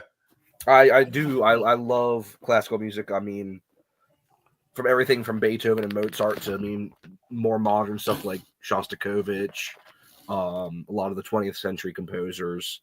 I'm a huge classical music fan. Actually, classical music is probably what I listen to in the car most often. There's a local classical station here that I listen to in the car a lot, just because it's the only station that you can listen to anymore without commercials on it. So Yeah. it's something. But I really really love classical music. So that was an easy number 1 for me. Is just the amount of classical CDs that I have. Oh yeah. Awesome. That is cool, man. All right, so when I was talking about how we got this album from my wife's aunt, Yeah. Here's another one that I got from her aunt was the Carpenters, and this one is cool. I just wanted to show this off because some of her albums are really cool. Like she actually put like little articles that she would cut out, and it really was like a time capsule. Like old school stuff. Yeah. Yeah. So this one, I opened it up, and it's got a Carpenter's tour book in it. Oh wow! Right. Oh, that's awesome. Yeah. So, she saw them in 1973 at an amphitheater in New Jersey, which is still there. I've gone to so many rock shows there. It's still there to this day. That has rock shows. So when I open up the tour book, it has the program that you get at the amphitheater. Now the amphitheater was called the Garden State Arts Center. It's called like everything, corporations take over and they name it's called the PNC Bank Arts Center now. But back in the day it was Garden State Arts Center. Garden State is New Jersey. And this is actually it would show you who's playing there that year. And this is from 1973. And this is a really cool, just kind of time capsule. Let me see if it shows the lineup here of that year. Yes.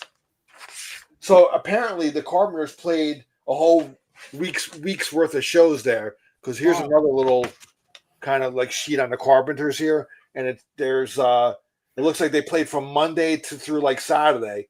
Wow. From July 16th to July 21st. They did a whole run of shows there. People forget that they were huge in the early 70s. Oh yeah, man. Yeah.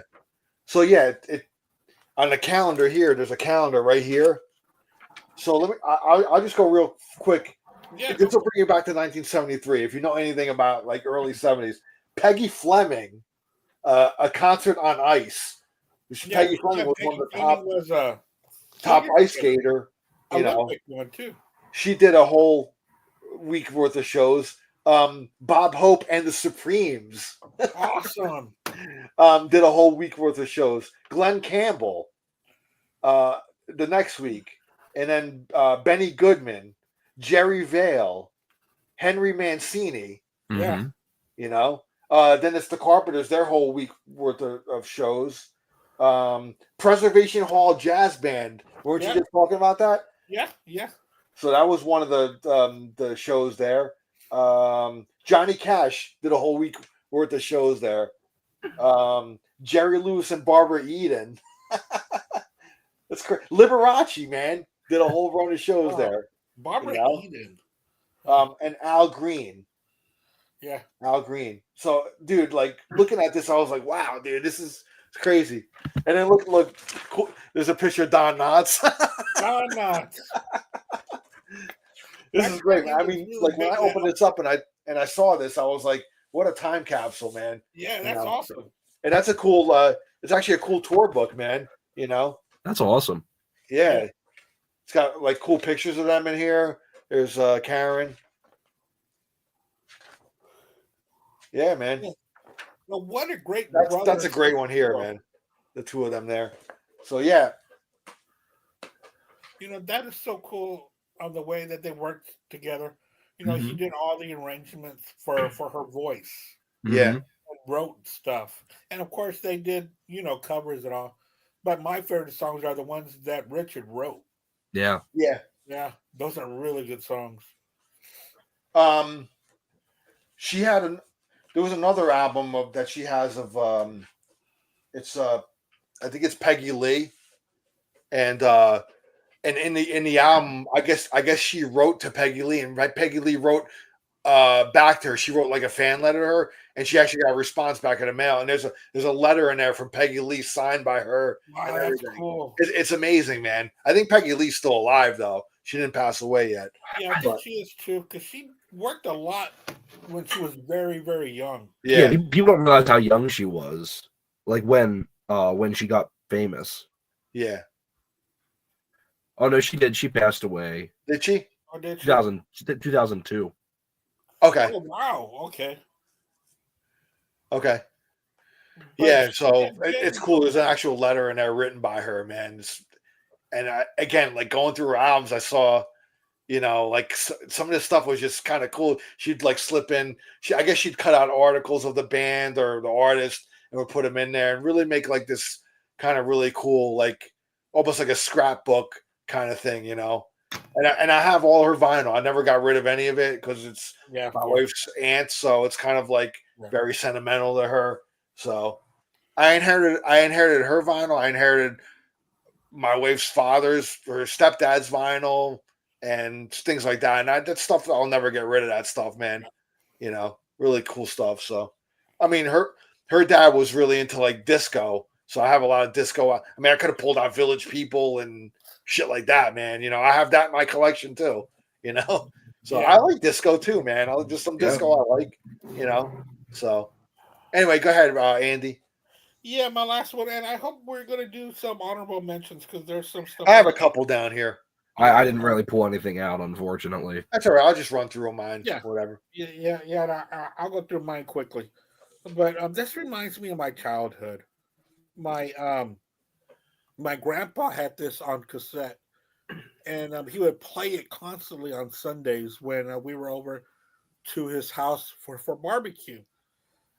And I finally found it on cassette and CD. I'm looking for it on vinyl, maybe if it's a good price. But when I started doing these, Kate Bill Ray started talking about this album.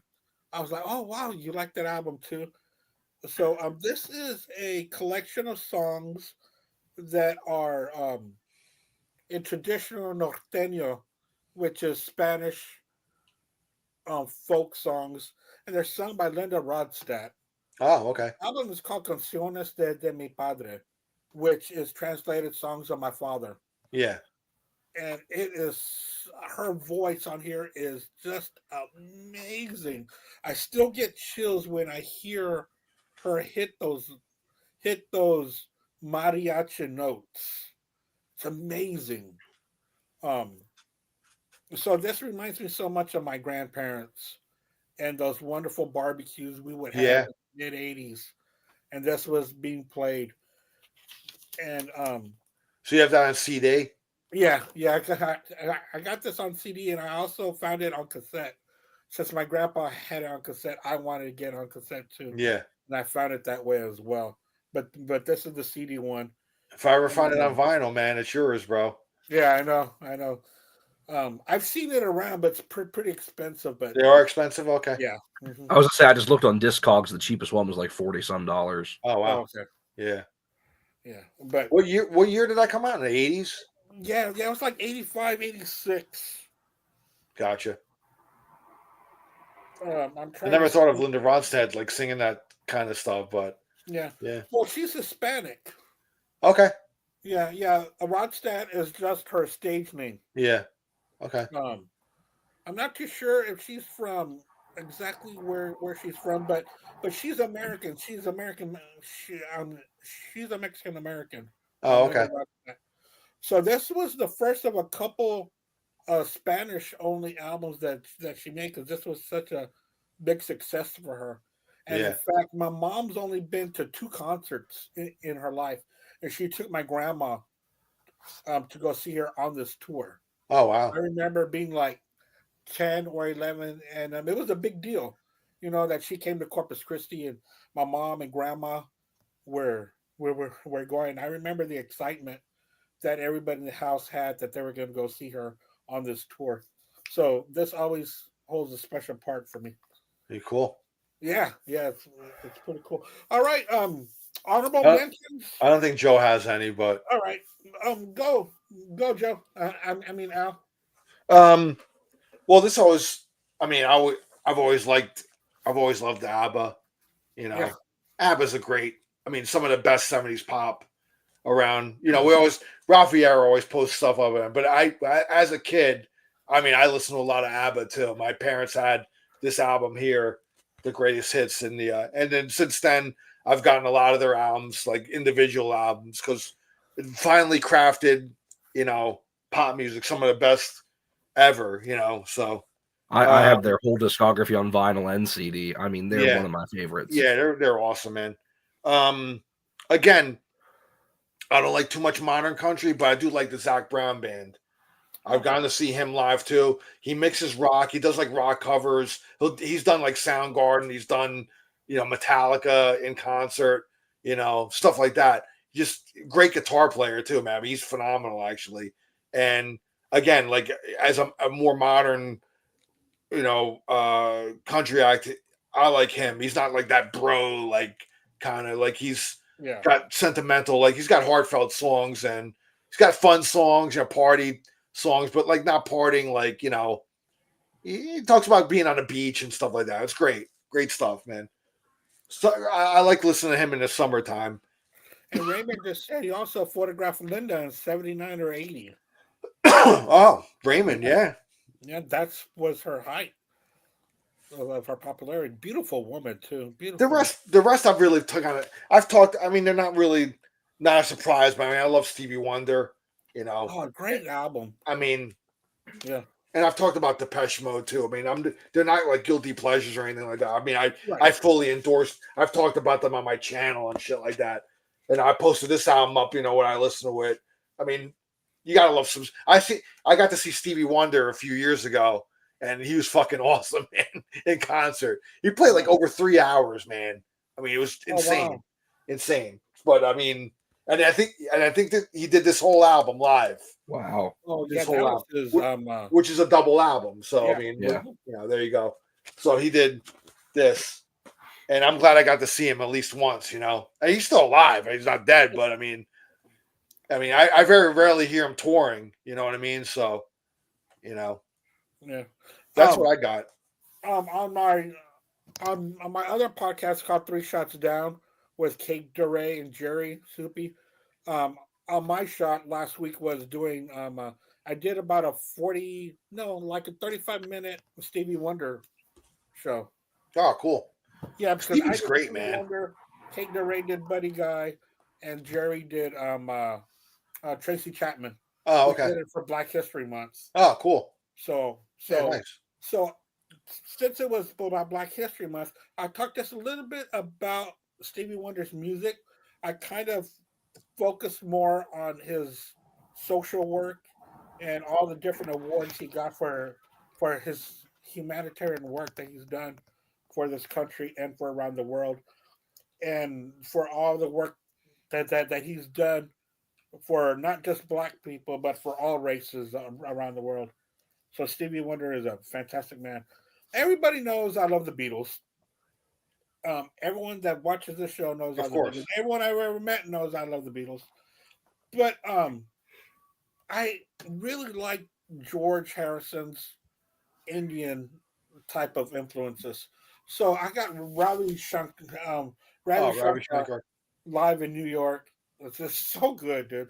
I love that sitar sound, and he does a good job of it.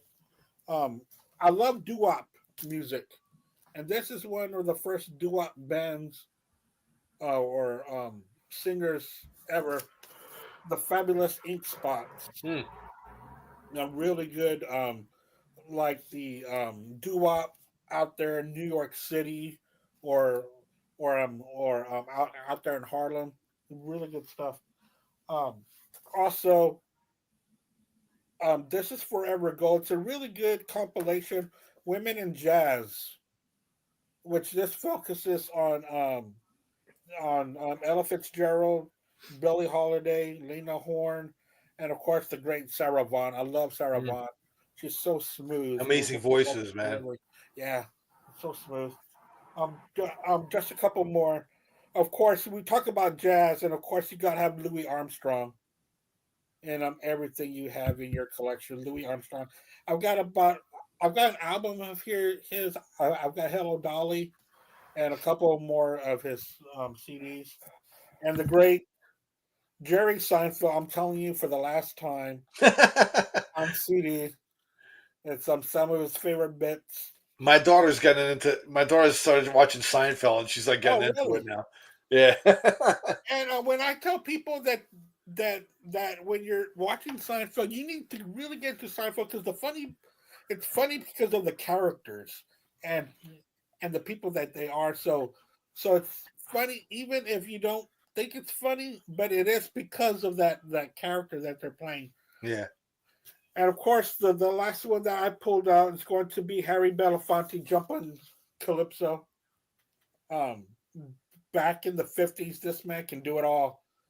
When it came to world music, when a lot of people weren't touching world music, well, he was all over it, delivering it to Yeah. everybody. So Harry Belafonte, God bless his soul too, because he was a great humanitarian as well. And just this one more thing. I was going to talk about this, but I pulled it out so I can hear it. Has anyone heard of this band? They sound so good, and they only made one album, I think. They're called Thunderhead, I sounds familiar. and they're out in New Orleans, I think. When I read about them, I think they only make this one album, or maybe two. This is one of those albums you were talking about it, Al, like a couple of weeks ago.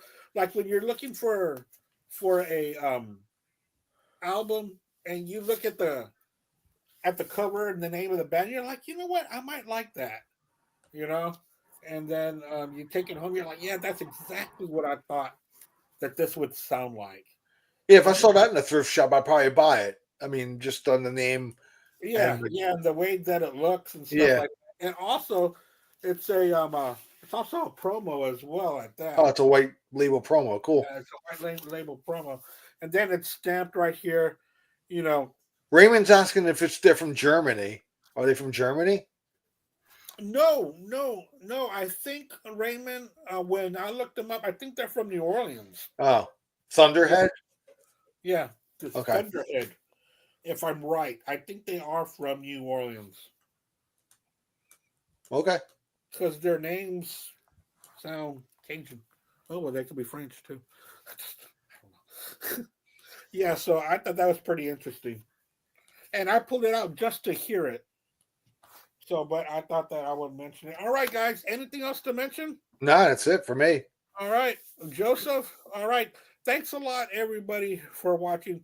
Then thank you, Al. Thank you, Joe, for making this show what I wanted it to be. You know, us sharing music that we usually don't get to share, and interesting stuff from all of us. So thank you so much, guys. Um, Al, what's going on next week?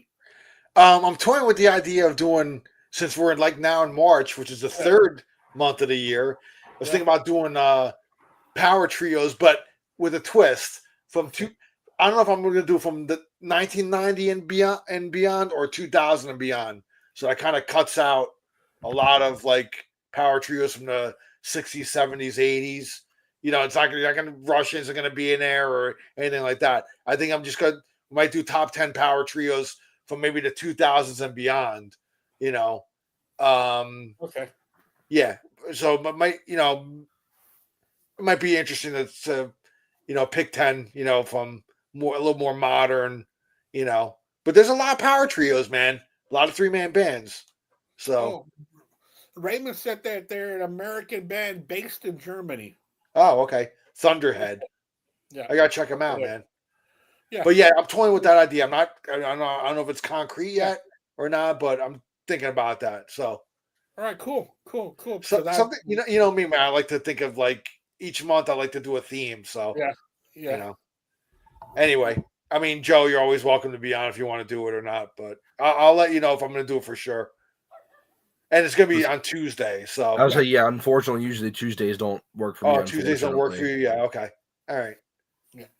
Yeah. I'll be at Reba tomorrow, so that's why we're doing it today.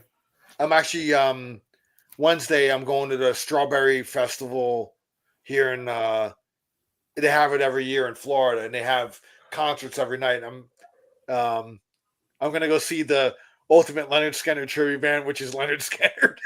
Yeah, I got free tickets for it. Ricky Medlock's Leonard Skinner. Yeah, Ricky Medlock's. But anyway, my wife's never seen, and I got like 6 tickets. So my neighbors that we're friends with 2 houses down from us, and they're gonna bring their daughter, and then me and Tina are gonna bring Kayla with us. So it'll be like the 6 of us. Kayla's never seen. I'm trying to get her to see as many classic rock bands as possible. So yeah. Well, that's cool because it's Skinner. Everyone has. You got to hear the music at least. So. Yeah. I mean, if you're gonna go see a tribute band, might as well see them. Might as well. And to have Robert Medlock on there, Ricky Medlock, yeah. I said and you're still seeing somebody with the last name Van Zant on stage. Yeah, so. Yeah. It's really those two that are really like anything resembling. Look out. Yeah. I mean, Ricky, he's like the one that's like it's still kind of like grasping onto, He was on Street Survivors. I think he was on. He did play on that album or wrote something on there. He played on the previous, like the prior to the first album. Yeah. No, I know that he wasn't on it. He wasn't. No, but on Street Survivors, he's credited on there. Is he? He does. He is on that album. Huh. So I don't know if he played a guitar solo or something, but I looked him up, and he is on that album. So finally, Leonard Skinner. Finally. I'm trying to. Hey, Raymond said he saw Leonard Skinner in 1975. Now that's awesome, bro. Yeah. You saw him in 75. Shit, I can only wish. Power right there. That's the real the real band. Ricky Medlock played drums on one of the songs. Drums. Okay. Perfect. So he played on one of the songs. So it's kind of grasping onto something, legitimate. But anyway, it's not the band anymore. Yeah, I'm going to a festival in May up here in Dallas because Molly, my wife, loves the band Young the Giant. This will be our 10th time to see Young the Giant. Yeah, I heard of them. Yeah, but dude, you will never believe who's going to be on the same bill that day because it's a 3-day festival. Dude, I'm gonna have to see Spin Doctors. Oh, I'm sorry. It's Spin Doctors and Sugar Ray are on that bill. Oh God. Oh man. Anyway, my damn it, I will be there early. I want to see this. I want to, So Wednesday will be the Scanner, and then the Strawberry Festival is like a 2-week thing that they do, and then the following Sunday I have tickets to see John Fogerty. So that's that's gonna be awesome. So my wife never seen him either, so I'm excited to take her to that. Yeah. That's one of those guys you go see and you're gonna recognize like 90% of the songs. Yeah. So So depending on it's crazy. What's that? I was saying, depending on how I'm feeling with this illness and everything, I'm looking at this Thursday at the same little bar I saw Raven last year. Coroner is going to be here on their 40th anniversary tour. Cool. And I'm thinking about going to see them because it's like $25 to go see them in a little bar. Yeah. It's like over a week ago when I went to go see Derek St. Holmes. He was playing. It was like $20, man. You know, Yeah. and he was awesome, man. It was just him and like 2 other guys, and he played mostly Nugent music. He played Sharpshooter off of Whitford St. Holmes album, and a couple of solo things that he's done. But I mean, most of the shit was the Ted Nugent stuff. But I like the spin that he put on because he's the only guitar player playing. So I like the spin that he actually put on the songs. Like the solos are a little bit different. It's more like his flavor, like his style, you know. And I told him that because I met him after he came out and met up with like us, you know, like some people that were hanging out by the stage. And I talked to him for a while, and I told him, I was like, I like the flavor and spin that you put on like the songs, you know. He was like, yeah, it's he thought it was really cool of me saying that, you know. But I did. It was different seeing his interpretation of the songs. You know what I mean? He stayed true to them, but I mean, it's not like Nugent. He's playing his style. You know what I mean? Right, yeah, of course. He was the other guitar player in that band too. Yeah. You know, so anyway.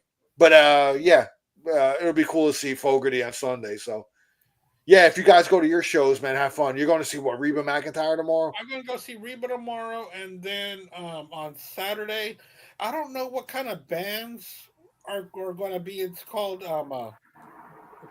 it's at a brewery. It's kind of like where I used to have Derek St. Holmes at a brewery. Yeah, it's a brewery. Yeah, I think they're going to be like cover bands or something like that. But still, you know, I guess not being a cover band snob. I really do. One more thing that Raymond said. He said he saw Leonard Skinner open for the Edgar Winter group. Oh, wow. In 75. That must have been a great show. And then he also said he's met Derek St. Holmes after his show in Detroit. Yeah. I'm wondering if that was in the Nugent days, or is that like recent? So anyway. He'll get back. Anyway, and thank you for watching the show, Raymond. We really did enjoy your appreciate comments tonight. Thank you so much. It was fun to back. And Eric Spink commented earlier in the show too. He said he saw Raven in 1987 in Kalamazoo, Michigan. It was Raven, Slayer, and Wasp. Wow. That's crazy. That's a great lineup. Anyway, Andy, take us out, brother. Yeah, man. Thank you all for watching. Thank you, Joe. Thank you, Al. This has been a great night, great show. So thank you everyone for joining us for you got what do you got in your music collection? So you guys take it easy and rock on. Bye, y'all. Cheers, everybody. See ya.